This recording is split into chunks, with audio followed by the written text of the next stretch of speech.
Hi, welcome to this world premiere of MRTV and SweViver Live. Now, this is, as you can tell, a live talk show between me and Martin SweViver. Hi, Martin, good to see you. How are you doing? Hi, Sebastian, and hi, guys. I'm very good, thank you. And you, how are you then? Yeah, I'm very good. I'm really happy that we're doing this live now. Well, we have done it already like one time when it was not live, where we just recorded it. But, well, we had a great fun, and now I think it's going to be even more exciting to do that live. How do you feel Much about it? more, much more exciting because this is actually my first time ever going live on YouTube. So Wow. yeah, it's I'm a little bit shaky, but Yeah, me too. Even though I've been live quite a lot of times, as you know already, but to go live, yeah, with another guy at the same time, and you come in via Skype, and we had to set up everything before. That is pretty cool. Yeah, yeah, so I'm very excited. We're going to do this for like 1 hour now. This is what we thought we should do, right? 1 hour talk show, and we're going to talk about two topics. And these topics are the Oculus Go, of course. It was launched yesterday at the F8 conference. And also, we're going to talk about wireless VR in general. So these are the two big topics that we want to talk about in this 1 hour. And yeah, of course, we're also going to look at the live chat. If you would like to chat with us, you can do so. You can do so on the MRTV Discord server. Simply go there. The link is in the description below, and you can simply go to the live stream channel. Hi, guys. And I can already tell there's some people are there already. Hemi, Olho, Text for Press, and also, yeah, you can also chat with us on the YouTube chat. And you can simply write at Sebastian or at SweViver if you would like us to communicate with you guys, right? definitely. That's great. Yeah. Martin, have you told your Discord people to come over here and chat with us? I should have done that actually. I told them to join your channel, your live streams. Okay, I hope good. they're joining your Discord. I don't want to type right now. I'm going to do that later, but hopefully they're going to join. That would be awesome. If you see this right now, join Sebastian's Discord live stream Yes, channel. exactly. Oh, well, they can also, of course, chat here on the YouTube chat. Yeah, Yeah, sure. cool. Cool, Martin. Very nice. So this is the first episode, and why don't we directly jump into the first topic? So the first topic is the Oculus Go. It was launched yesterday at the F8 conference. It is for all people who don't know yet about the Oculus Go. How is that possible? Well, the Oculus Go is the first standalone headset from Oculus. It is very affordable at $199. It's a standalone device, so you do not need a computer. You do not need a mobile phone, like for example with the Gear VR devices. You can simply put it on your head, and without anything else, you can delve into VR for $199. Now, everything sounds great. However, it is a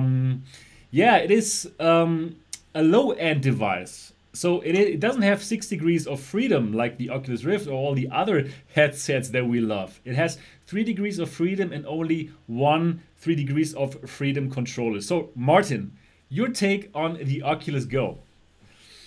Okay, well, when I first saw the announcement yesterday, I was so close to just buy it right away. Actually, I was hovering about that buy button on Oculus.com, but I started to look around. I was not so, you know, I haven't read much about the Oculus Go yet. I was not so much into it. I got hyped when I saw the live stream, that event yesterday, but I gotta tell you that there's something that tells me that this is not a device for me. This is probably a device for a lot of other people out there.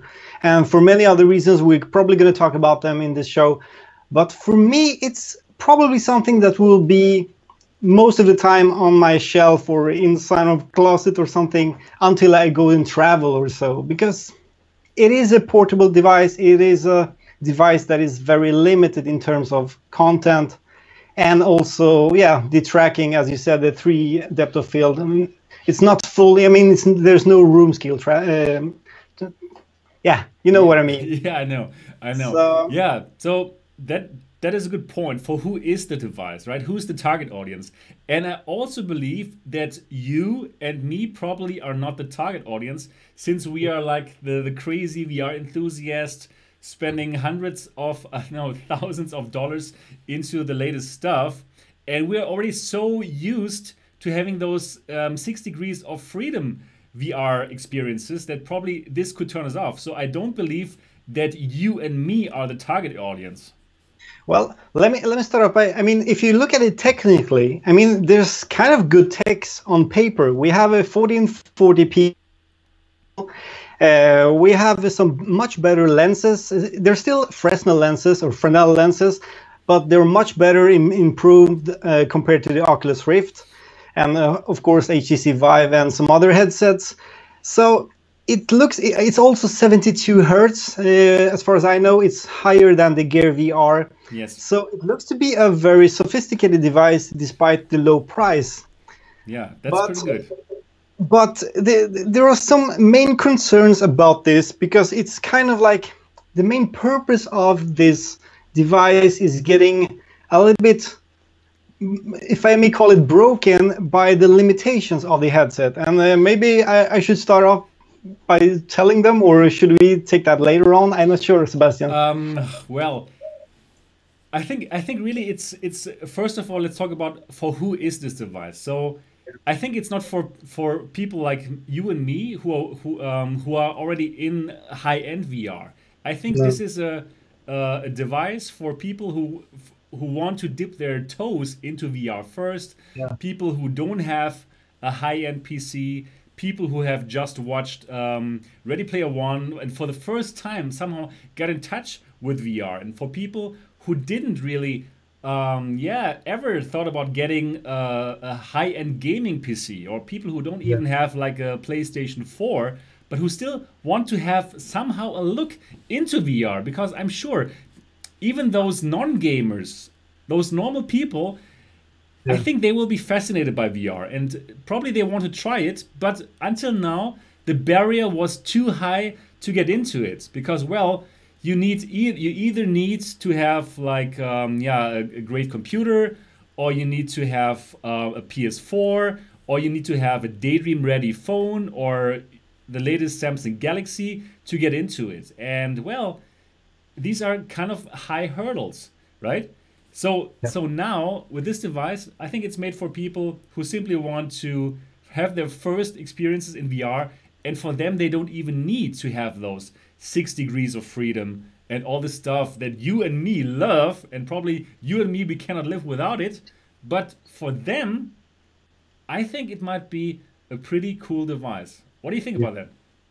I think, first off, I mean, we have Gear VR and a lot of other, mobile smartphone headsets. But the thing is that not all of us has the latest Samsung phone. Of course, it costs a lot of money. It costs just as much as a HTC Vive Pro headset. So I would say that this is mainly serving a purpose for people that are not into the real PC VR or PlayStation VR, and also are having maybe a simpler capable of doing VR, at least not in games and so. Because I think still that this is a very similar device to the Gear VR. If you think about it, if you have that smartphone, you're going to get kind of the same experience in both devices. That's right. So, well, if you already have a smartphone and the Gear VR or some kind of similar headset, I'm not sure if it's really worth those $200. Got it. It depends. But also, I mean, even though we are kind of, what would you call it? Like advanced spoiled. VR players. we are very spoiled VR guys. Yeah, but still, I would really welcome a virtual reality headset that is totally mobile, and that I can use on a flight trip or something, on a long trip or whatever I do. I used to fly a lot to Asia, so I would love to be able to sit there for 10 or 5 hours at least and just watch some movies and stuff. Yeah. But the thing is that the lack of positional tracking is something that I really need to get that VR feeling. I always miss that in the Gear VR.